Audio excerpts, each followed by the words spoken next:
وہ ایام کہ جس کے لیے ہم پورا سال انتظار کرتے ہیں وہ آ گئے۔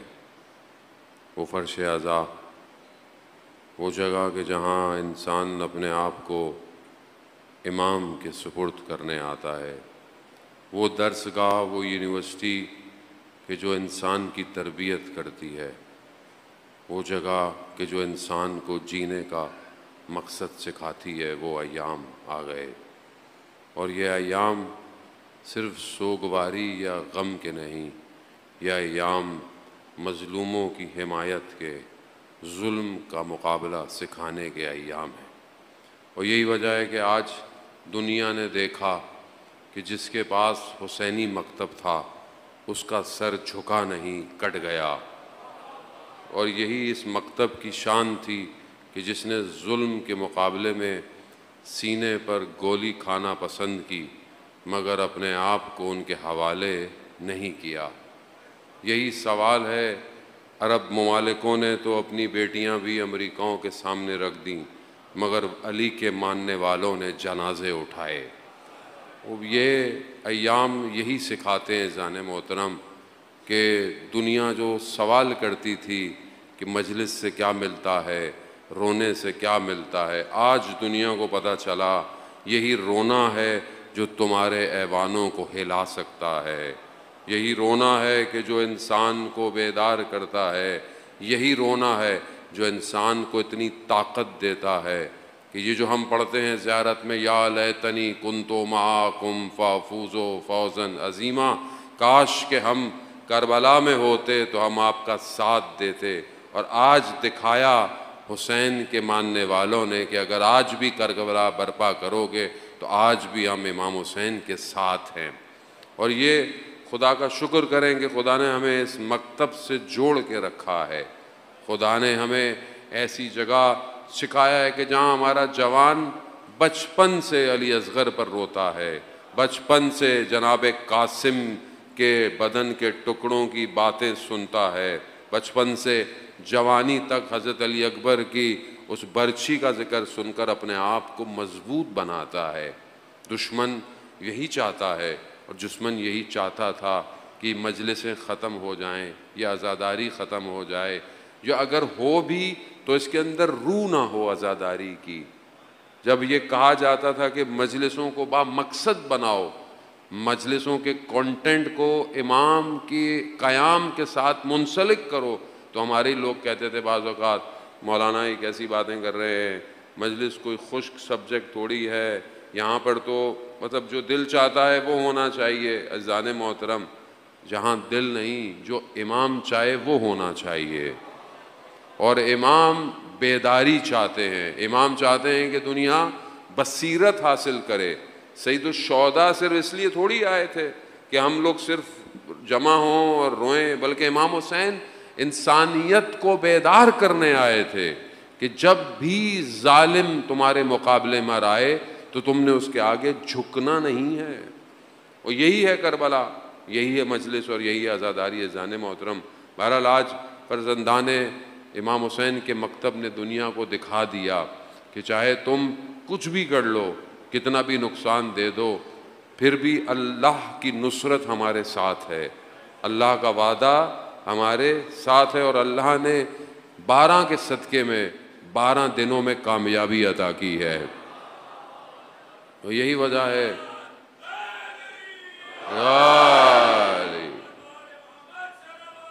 اللہم صلی علی محمد۔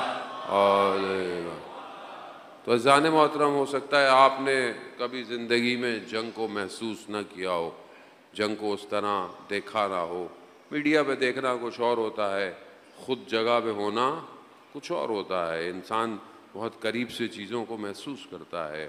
یہ بہرحال توفیق الہی، یہ 10-12 دن ہمیں بھی ہوئی کہ ہم بھی بہرحال ایسی جگہ پہ رہے کہ ہم نے اپنے سامنے ان ساری چیزوں کو دیکھا۔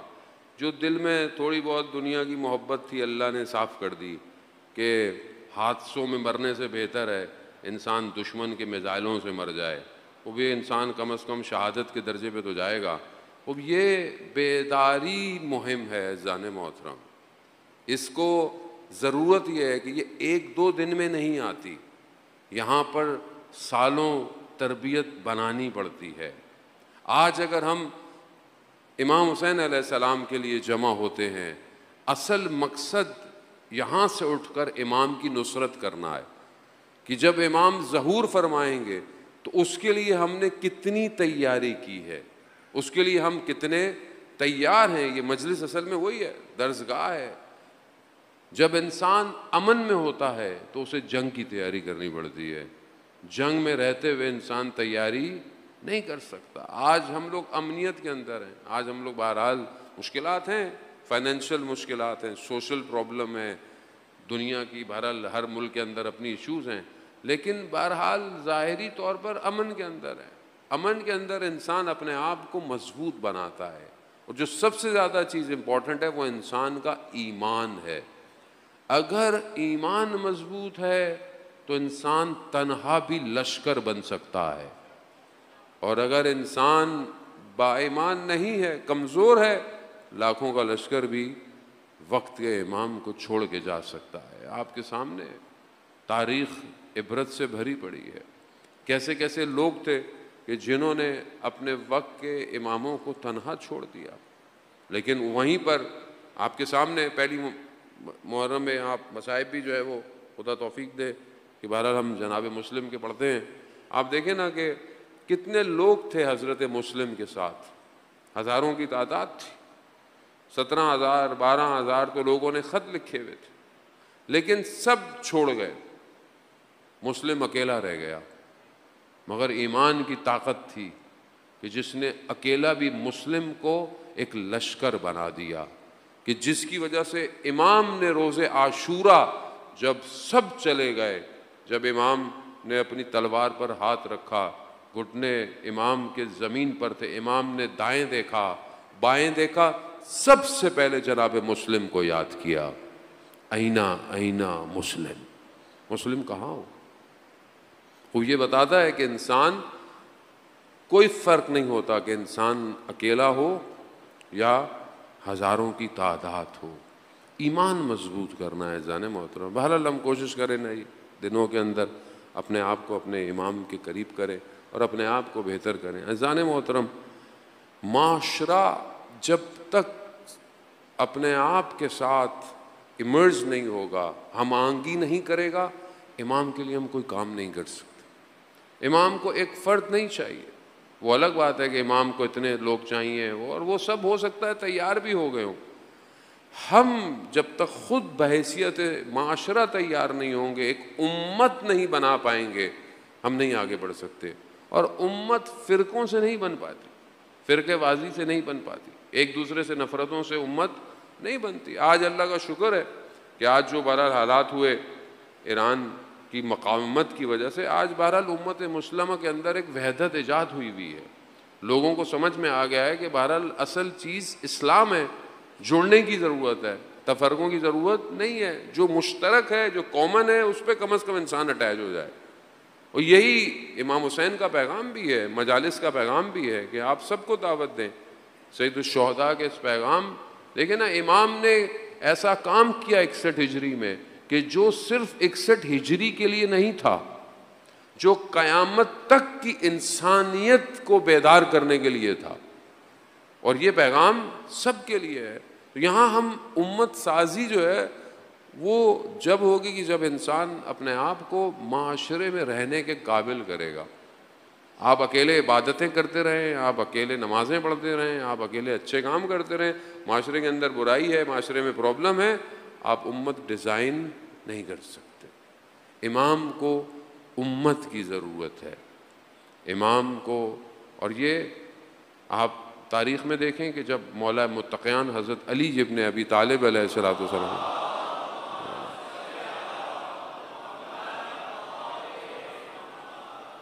جب امام کو ظاہری خلافت جب ملی، لوگوں جب امام کے پاس آئے تو پھر امام سے لوگوں نے پوچھا مولا آپ نے پہلے کیوں نہیں لی؟ تو امام فرماتے ہیں میرے بازو کٹے ہوئے تھے۔ کہا مولا بازو؟ کہا امت امام کا بازو ہوتی ہے، امت۔ تو کیا ہم امت سازی کی طرف جا رہے ہیں کہ نہیں جا رہے؟ کیا یہ مجلس سے اٹھ کر ہم ایک امت بن رہے ہیں کہ نہیں بن رہے؟ یہ بہت ضروری ہے کہ ہم اپنے آپ کو بہتر کریں، اور اس کے لیے سب سے زیادہ ضروری انسان کا انٹرنل سٹرکچر ہے، جو انسان اندر سے کیسا ہے، اس کو کیسے ڈیزائن کر رہا ہے، کیونکہ وہی چیز جو اندر ہے وہی ریفلیکٹ کرتی ہے بات۔ آپ اندر ظاہر طور پر خوشبو لگائیں، اچھے لباس پہنے ہوئے ہوں، بہرحال ضروری ہے انسان ظاہر طور پر اچھا نظر آئے، لیکن اندر سے انسان خوشبودار نہ ہو تو کتنا آپ اپنے آپ کو چھپا پائیں گے؟ کہیں نہ کہیں تو باہر آئے گا وہ۔ اور یہی وجہ ہے کہ آپ دیکھیں نا کہ یہ جو انٹرنل ڈیزائن ہے اسٹرکچر کا، اسے کوئی بھی نہیں بنا سکتا سوائے امام کے۔ امام کا کام ہے، امام کا کام ہی یہی ہے کہ انسان کے انٹرنل ڈیزائن کو کریٹ کرے، اس کو بنائے، تاکہ یہ ڈیزائن معاشرے کو ڈیزائن کرے گا۔ ایک شخص بہت اہمیت رکھتا ہے، ہم بعض لوگ کہتے ہیں مثلا اس کی کیا ضرورت ہے، اس کی کیا ضرورت ہے، نہیں، ایسا نہیں ہے، ہر شخص کی ضرورت ہے۔ ہر شخص اپنا ایک کردار سوسائٹی میں رکھتا ہے، چاہے وہ مثلا ابھی آپ مجلس میں آئے ہیں، دیکھیں آپ مجلس سے ہی مثال لے لیں، مثال کے دفعہ سارے بولیں ہم نے مجلس پڑھنی ہے تو سنے گا کون؟ سارے بولیں ہم نے مائک پہ بیٹھنا ہے، صحیح کرنا ہے، ہوتا ہے نا ہمارے یہاں بہت سارے لوگ کوشش کرتے ہیں کہ سب کچھ سیکھ لیں، کچھ بھی نہیں آتا اس چکر میں۔ تو ہر آدمی مثال کے طور پر کوئی اسکاؤٹ، کوئی پارکنگ، کوئی سبیل، کوئی ہر طرح، خوب یہ کیا ہے؟ یہ ایکچولی ایک سسٹم ہے۔ جب آپ ایک سسٹم ڈپلوائے کرتے ہیں تو پھر ایک چیز کریٹ ہوتی ہے۔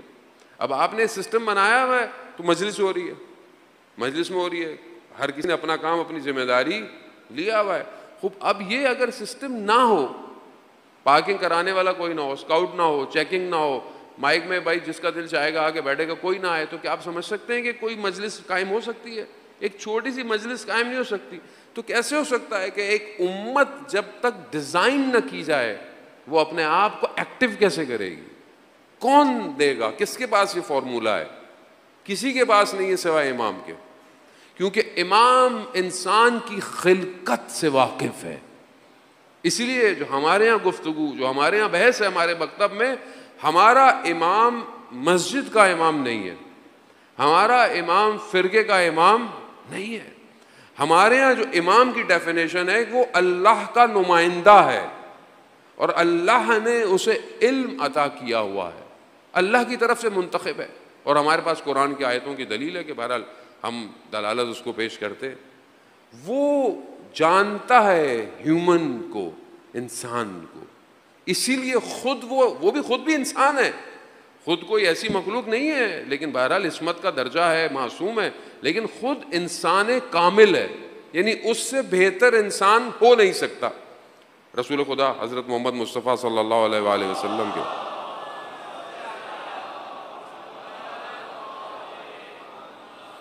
اسی لیے ہمارے ہاں خاتم مرتبت کے بعد ہم اس لیے ان کے ظاہر ہے انہوں نے ہی ہمیں بتایا ہے کہ امام کون ہے، انہوں نے ہی اپنی حدیثوں میں بتایا کہ کتنے امام آئیں گے، انہوں نے ہی امام کو اپوائنٹ بھی انہوں نے ہی کیا ہے، تو ہمارے پاس سب کچھ انہی کی وجہ سے انہوں نے ہی۔ اب وہ جو امام ہے وہ سوسائٹی کو ڈیزائن کرتا ہے۔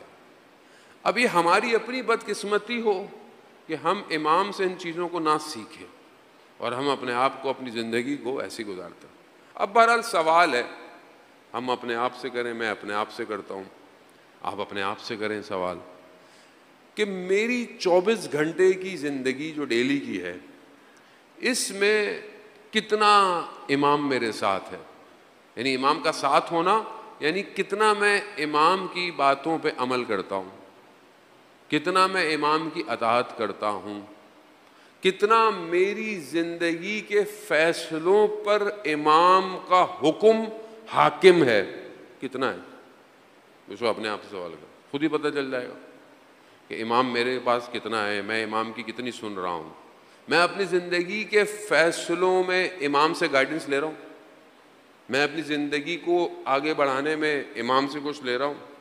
وہ بھی اب آپ بولیں گے مولانا صاحب کیسے ملے گا، امام تو غیبت میں ہے، امام نہیں، جو امام جو تھے اتنے ہمارے پاس، انہوں نے جو فرمایا ہے ان میں سے کتنا کانٹینٹ میری لائف میں ہے، کتنا کانٹینٹ؟ دنیا جان کا کانٹینٹ مجھے دیکھنا ہے. مطلب ابھی جنگ ہو رہی تھی تو صبح شام پبلک لگی ہوئی جیسے جنگ تو یہی لڑ رہی ہے قوم بیٹھی ہوئی, خبریں ایسی پڑھ رہی ہوتے ہیں ہم لوگ, ہر چیز ہے. ابھی مطلب بٹ کوائن گر گیا, ہر کوئی پریشان ہے, ہوتا ہے جیسے سب کے بٹ کوائن ہی لگے ہوئے تھے والیٹ کے اندر. دنیا میں اسٹاک گر گئی, ہر کوئی پریشان ہو جاتا ہے. آپ سب دیکھ رہے ہیں, انسٹاگرام دیکھ رہے ہیں, ٹک ٹاک دیکھ رہے ہیں. امام کا کانٹینٹ کتنا دیکھا جا رہا ہے, کتنا نہج البلاغہ ڈاؤن لوڈ ہو رہا ہے. یقیناً آپ کے موبائل میں نہج البلاغہ ہوگا, ضرور ہوگا. کتنا اسکرین ٹائم نہج البلاغہ پڑھا جاتا ہے, کتنا اسکرین ٹائم سیف سجادیہ پڑھا جا رہا ہے, کتنا اسکرین ٹائم پر حدیث کی کتاب پڑھی جا رہی ہے. تو وہ جو کانٹینٹ سوسائٹی کو ڈیزائن کرنے والا ہے وہ نہیں ہے آپ کی میری زندگی میں, تو پھر امت کیسے ڈیزائن ہوگی مجھے آپ بتائیں. کون ڈیزائن کرے گا؟ پھر ہم ناراض ہو جاتے ہیں, مولانا صاحب ممبر سے یہ مل رہا ہے, مجلس سے یہ مل رہی ہے. حالانکہ جو ممبر پہ آئے گا وہ بھی آپ کو 1 گھنٹے سے زیادہ کیا دے گا, آپ کو کتنا دے گا آپ.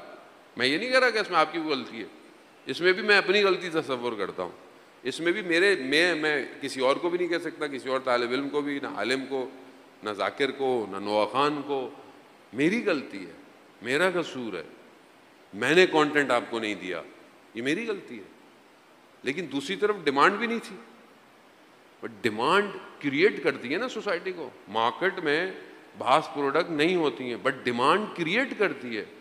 اب گرمی ہے مثلا, تو یہاں پر کوئی چیز ٹھنڈی کرنے کی ڈیمانڈ کریٹ ہو گئی, تو ہو سکتا ہے پنکھے لگ جائیں, اے سی لگ جائے, ٹھنڈا پانی آ جائے. مارکیٹ ہے نا, ڈیمانڈ ہے. تو میری اپنی تشنگی کتنی ہے کہ میں اپنی زندگی کو امام کی باتوں پہ ڈیزائن کروں, کتنی تشنگی ہے بھائی.